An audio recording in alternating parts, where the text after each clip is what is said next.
All right. I think we're going to get into it now.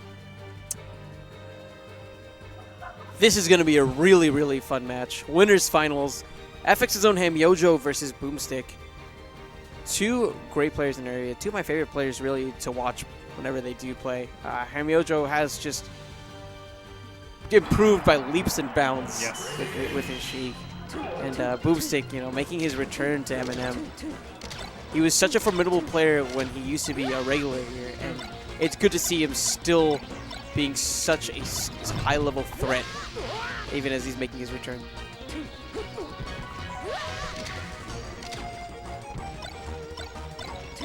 Yeah, I feel like that's something. What happens a lot with Falco players is it's easier whenever the game first starts off. You're just like, oh, I just pressed lasers, and like now I just have control on neutral. It's super easy.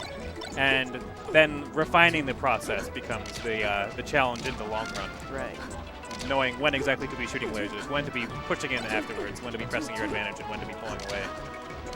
Yeah, it's almost like you start with the grand finale. Yeah. And now you're like, what now? Yeah, Fox is like kind of got like a little bit of the reverse learning curve. It's like, oh, I have to press so many buttons to do things, and I have to run around, and like I can get clipped anywhere when I'm trying to like neutral air people and just die instantly. Yeah, here we go, game 1, Battlefield. Sheik versus Falco, and whenever Falco has, it's similar to what we said before, where how if Falco has control of center stage, then more often than not they're going to be winning this match. But it really, really is showcased in this match because Sheik just possesses such great edge guarding tools overall. Yeah, absolutely going to be very hard for Falco to get back on stage against him, especially against a player like Hamyojo. Oh, God. Very, very efficient edge guarding. It's just so perfect with that initial needle, just the single needle to take away all the verticality from that jump and ensure that Boomstick would not be making that back. Yeah, that is one thing that Space Animals and Falco in particular has a weakness too, is just getting like tapped at the right point in the recovery is all you need. Back air coming out. Boomstick in a rough position on a down smash. It's just looking textbook right now for Hamyojo. Yeah, there were a lot of different things Hamyojo could have done there. He could have tried to flip the ledge to use vulnerability. He could have like forward tilted him on the way down to guarantee the hit, but instead just waited, just spaced really well, got the first hit of down smash, pushed him off stage without a jump. And even the way that Hamyojo is playing, he's not overly aggressive when it comes to taking neutral. More often than not, it feels like he's just waiting near the corners, letting Boomstick come to him, and then turning the situation around. Yep, yeah, that's all you need there. Not trying to throw needles. You know, don't need to at that point in time. Just grab the ledge. Super simple, super clean. Super dead. I just love, I guess, I've been geeking out about Hamyojo a lot, but I guess I really love his positioning on the stage. Because if Boomstick is too content at center, he can catch him off guard with a really quick dash attack, even like a potential grab. He can escape towards the platforms and use his great platform movement to set up for some really unexpected aerials. It's just really, really smart from a positioning standpoint. But again, it's about the adaptation, what Boomstick's going to do to start counteracting this. They're putting up the shield. Saw the dash attack before. Was a little bit more defensively this time. Hamyojo, though, coming with a grab this time. Trying to shift things up a bit. Yeah, this is the sort of thing Falco can do. Like his combos are devastating enough that if he pushes his advantage, pushes the pressure afterwards, he can just touch Sheik once and then just make it so the next time Sheik can move is on the invulnerability platform on her next stock. Well, Boomstick actually on the verge of carrying out that very ideal.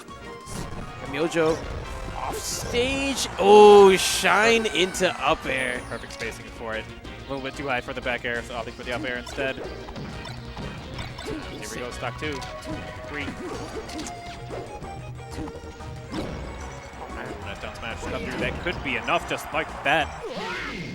Random, like that's like so sudden. Like they're just both dancing around and like Boomstick has like a good positioning and then just bam. It was the momentum crusher. Yeah, you know? Yeah, I think that might be the hardest momentum crush I've ever seen. Like outside of like random Tim F smash stuff from Marth, like but even that like happens at sort of like a rhythm that you can normally get a feel for, and that was just like in the middle of nowhere. He was just falling down on a full hop. Hamyojo whispering, "Long live the king." Well, a good stage choice from Boomstick here. Much bigger. It'll be a lot harder, I think, for Hamyojo to get Boomstick off of the stage initially. Definitely agree. Yeah, that's a lot of what Hamyojo's efficiency was coming from.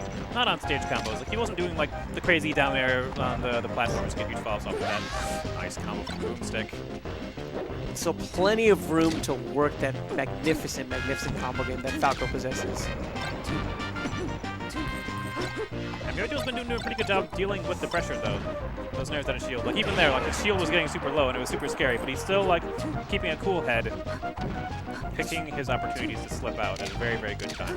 He's not pushing buttons emotionally or instinct, or I guess, yeah, I'll say emotionally. He's not emotionally pushing buttons, right?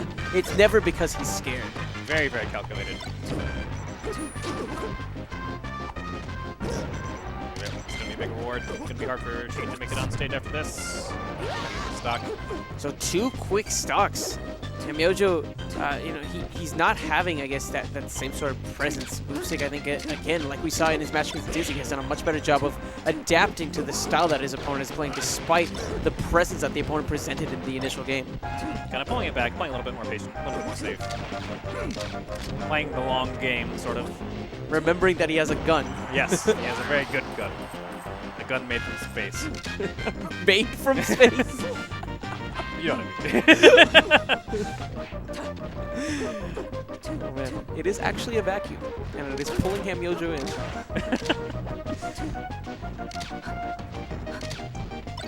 Getting back into the game itself. Boomstick maintaining center, mixing things up a bit with the gun itself.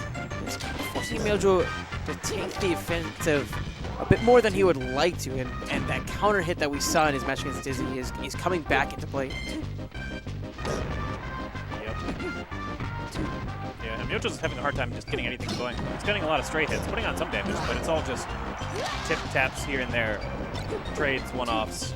Nothing that's setting up an edge guard, nothing that's setting up huge combos, which is kind of difficult to do on Falco. I mean, her main damage up would, be like the down throw tech chasing, but we have not actually seen a single down throw from Hamyojo this game, I believe. Not too many grabs as well, now that I think about it.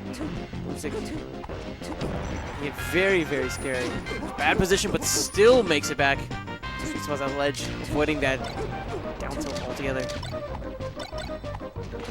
Ooh, very good spacing. Good timing on that throw. And that's like that little interaction right there is definitive of like what Hamyojo's been doing this entire set. Just waiting patiently, it looks super, super scary because he's not light shielding. But then just picking the right time to just throw him off stage and just grab the ledge. And then it's, dead bird. That right there is a dead ninja. And that means we're going to game 3. But you're right, calculated button presses. Yes. Incredibly calculated button presses are what we've seen from Hamyojo. And in contrast, we've seen, I guess, or to complement that, we've seen great adaptation from Boomstick. Hamyojo, the opportunities that he got in game 1 would give him so much stage control, would force Boomstick off stage, and make it so that Hamyojo could just capitalize with some great edge guards. And now the tables have kind of turned a bit. Boomstick finding a lot more control over the stage itself, and Hamyojo put a bit on the back foot. So, last stage, where do you think we're going? So he's probably going to want to take him to a small stage again. He'll have Yoshi's and Fountain of Dreams at his disposal. So, probably take him to whichever one Boomstick doesn't ban.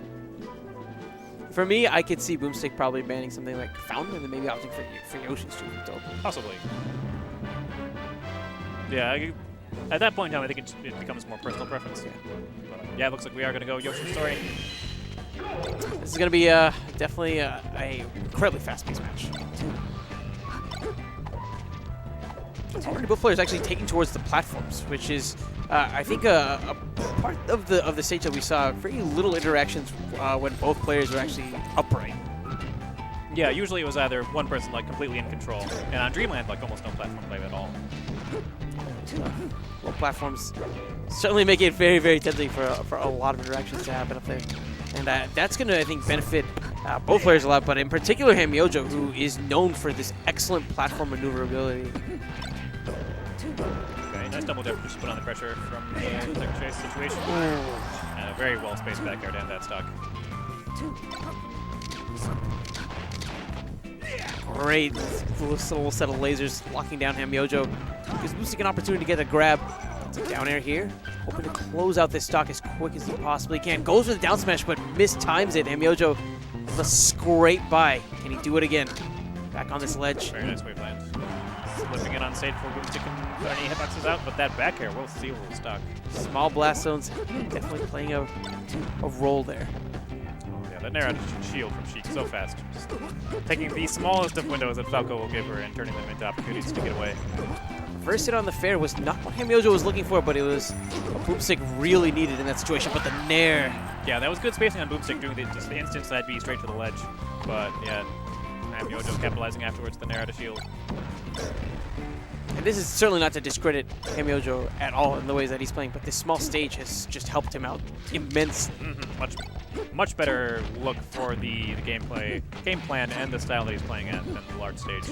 I expected that tech in place there because he feels that Boomstick really doesn't want to tech towards any corners, but tripping him up a little bit, but Hamyojo still on the attack. Yeah, doing a great job controlling the space on the platform, just using those down airs. Even whenever he didn't get the down air itself to actually hit, still having the backup plan to just fall with the back air afterwards. What a tech from Boomstick. Down air. Just wait for the damage. Nice dare. Surprised he got it at such a high percent. But look at where Boomstick already is. Yep, in this he's corner. at the ledge. And Hamyojo, he's just waiting. So proficient on the shield drop, and Boomstick knows this. Okay, good rolls to just get back to center stage. He doesn't want to fight from the corner. He wants to be fighting with his opponent. With their back to the ledge. Boomstick on the rush down now. Yeah, good job calling out the needles, getting deep with that neutral air before they can come out. Shielding coming into play yet again. I don't know if the up smash was intentional or not. It might have been because Hamyojo, like you said before, didn't fast fall that time. And Boomstick's timing was just a touch off. Double laser to grab. Very interesting choice from Hamyojo. Rather than trying to cover the tech on the platform itself, running off, and then setting up the aerials afterwards. And that well-spaced back air will cut through the Firebird. Hamyojo finds himself in grand finals, and now it's a matter of figuring out who's going to be joining him.